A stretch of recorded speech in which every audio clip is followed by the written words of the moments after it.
So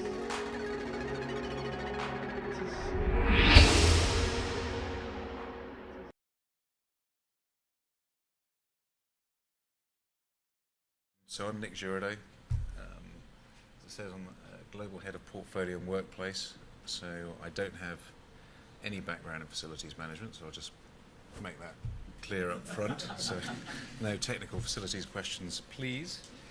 And I've worked on the service provider side and now within a corporate real estate organisation. And FMP asked me to talk about this topic, talking about a changing business environment, which is obviously the banking sector has been going through, and looking at some of the ways that we've supported that within the corporate real estate world, both in terms of how we've done that with our partners and our supply chain, and some of the technology pieces that we've used to support that. So I've probably got far too many slides for this. I'll whip through and stay longer on some, and I guess ask questions as we go through. I think would probably be the easiest. So we'll see how we go.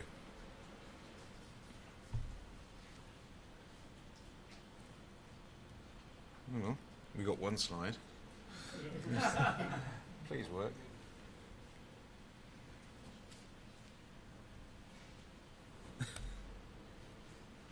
Frozen computer.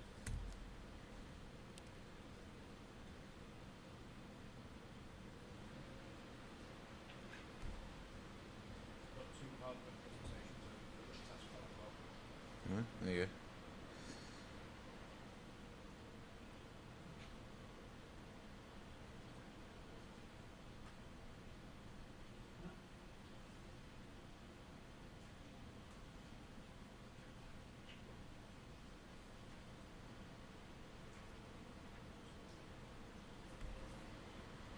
Okay. So firstly, I'll just put a bit of context around our group strategy, HSBC.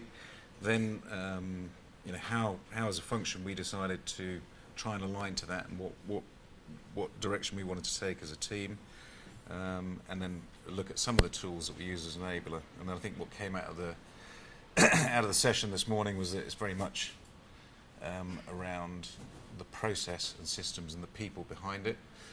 Very much, we've got tools and systems and banking systems coming out our ears. Actually, the key part for us, particularly in a global organisation, is really enforcing the process around all the technology equipment that we use, all the technology and systems that we use. So that's a key part of that as we went into any transformation change. And then a few lessons that we've learnt en route and worth sharing with you as a takeaway. So starting with our strategy, I think there's been plenty written about the banking industry and ourselves over the last few months.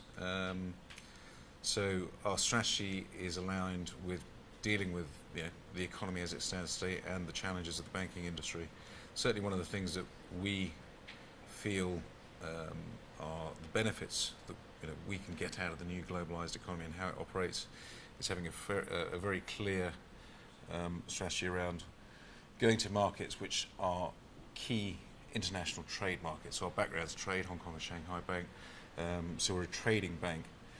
And what we do well is link up trading nations. So, I think in our world there's probably 50 main top 50 trading nations that we need and want to expand in. And obviously over the last few years you've seen increasing trade, not through intermediaries but direct between places like Brazil and China. So these are the sort of markets that we're looking at that we think we can add value from a corporate perspective. And then as an organisation, with all the headwinds and the economic headwinds that have been there and issues within the banking sector, we felt we were too complicated as an organisation. Our shareholders told us that through our share price.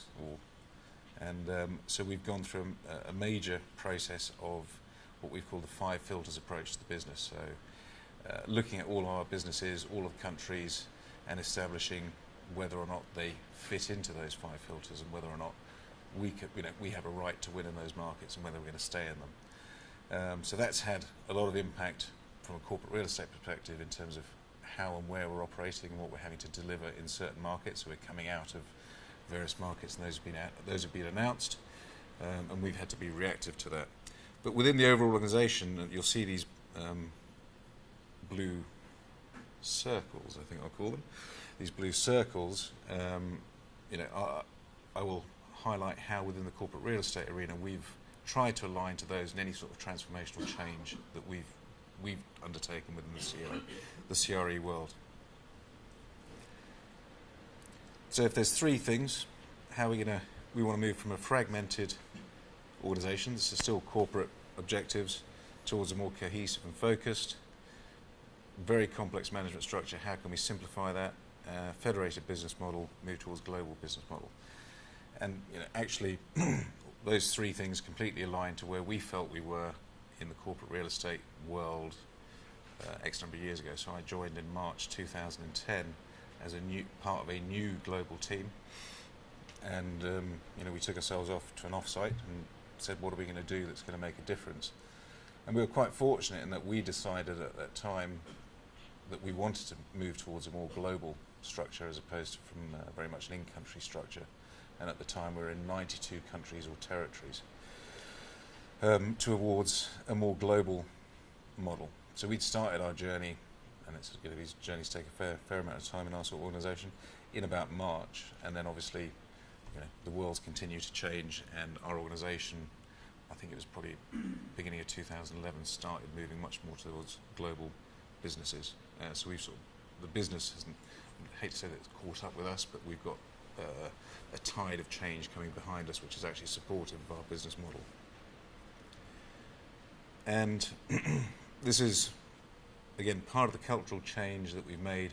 It's being a lot more engaging with our stakeholders, and we give quarterly, very detailed updates to the analysts and our shareholders around the progress we've made against our very simple, focused approach. And that was the latest one in May. There has been a subsequent one since then. But we've made significant impacts around the areas you said. So we've announced 36 transactions, including major exits in certain Latin American countries, just because they don't fit our five-filter approach. So how do we see CRE? How do we align to that globalisation? Because it had been tried before. So how are we going to try and why do we think globalisation was worthwhile doing, and why have we made sort of the transformation that we have done? Well, we felt that as a function, we wanted to give value through a client relationship management approach back up to the business, and that we wanted to move away from being an order taker to more of a trusted partner, and we wanted to be a leading corporate real estate organisation. And the background against that was quite a sizable portfolio in across the world. Is that where I go? You've put something in my pocket which is electrical. Is that going to explode? Right. So those were our objectives, and again, you're trying to do that across a major organisation with about 300,000 people in 92 countries. So change management, I think, was mentioned this morning. This was a huge part of where we felt we put in a significant amount of effort. And as we developed that strategy, if we wanted to be a relationship management approach, what were the things that would support us in doing that, and how are we going to get to do that? So as soon as you say I want to be a relationship manager, that puts extra pressures in terms of how you deal with your internal customers, and then have you got the supporting both people infrastructure inside, and then as we'll come on to the technology infrastructure to support you in that sort of approach to your internal business clients. But we worked around four major transformation targets, which was the organisational redesign, so delayering and simplifying. Supply chain, I think when we started, we had about 2,200 suppliers across the world, mostly in the FM space, but even in the transactions and the strategic end, we would have been around 25 different suppliers, and no one supplier in one country consistently being used, apart from a couple of key markets. None of that really resonated with what we were trying to do, which was globalized standards, consistency, and dealing with the increasing regulation coming at us in terms of anti-bribery and all of that, which needed globalization of standards.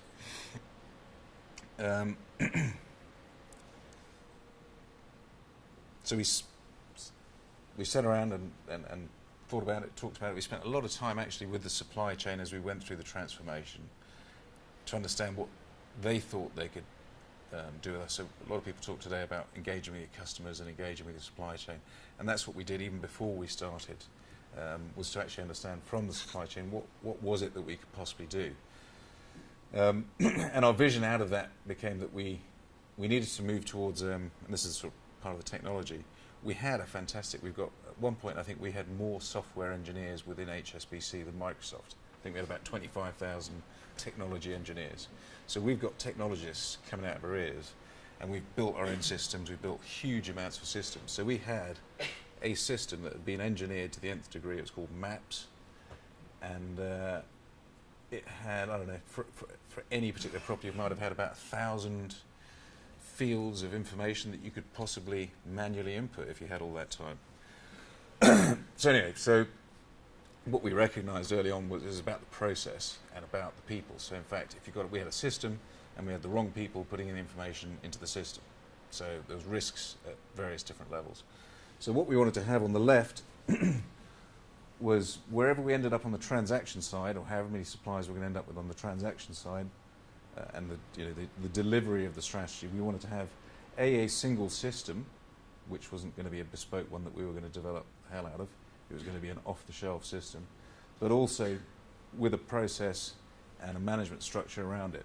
And in the end, you'll see we ended up with one firm managing that out of a service centre and various in-region people to manage that whole data management process. So 8,500 properties, we have about 1,400 to 2,000 lease events every year. So if you're not on top of that, your data goes out of very quickly, goes out of whack. So it's actually a huge amount of data going through that system. And that's just the basics, and then the next part is how do you get the MI, how do you get to the information that's actually going to be of interest to your customer. And then on the right, it's that delivery of the transactions. The key thing is that in the end, what we wanted on the right was that the transactions was a certain part, but that part is linked into the data and the lease administration to the extent that the transaction partners that we chose as part of the scope of service have to do the lease abstracting and all the documentation management at the end of their process. So their scope, that's scoped into the work under the transactions. And then that basically ensures that the information gets continuously refreshed. So again, blue circle over there, part of the re-engineering of our function that aligns to what the business is trying to do. The business case for doing it was just this is sort of part of the learnings that we take out of it, was as you're going through and developing the who's, why's and wherefores, very much to think of what was important at the time to the business. And the business case that we developed was like the group standard business case that we use for any other investment. And we had to show the returns and the other areas of benefits that the bank was going to get. And so it was a combination of dollar budgets, dollar savings, and then risk, which, as you can imagine, I think we've got, I met with the head of risk the other day, we've got 23,000 people who work in risk. So, if you can put in risk a few times into a business case, it sort of works pretty well.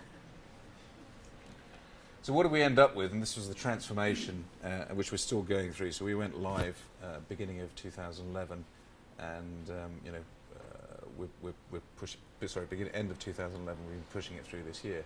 So the end map was supported by one technology solution provided by CBRE as the supplier, but it's not their technology. It's an off-the-shelf. It's Horizon. It's an off-the-shelf piece of technology, and then that's supplemented by, somebody mentioned it earlier, basically a business analytics software, I think BizTalk or one of those, which pulls out key information, MI, for us to use. And that's, again, not just a system, it's a process. We've got a service centre in Poland, and then key hubs around the data management in Dubai, Mexico, Brazil, because of our presences down there, and Hong Kong, to support that. And then this end here is what helps support the strategy, and then in each of the regions we've got a much more reduced supply chain. As you can see, two main suppliers with some outliers just because of the supply chain capacity in places like Latin America, where we're in Honduras and various other sort of countries which most of the supply chain can't actually reach.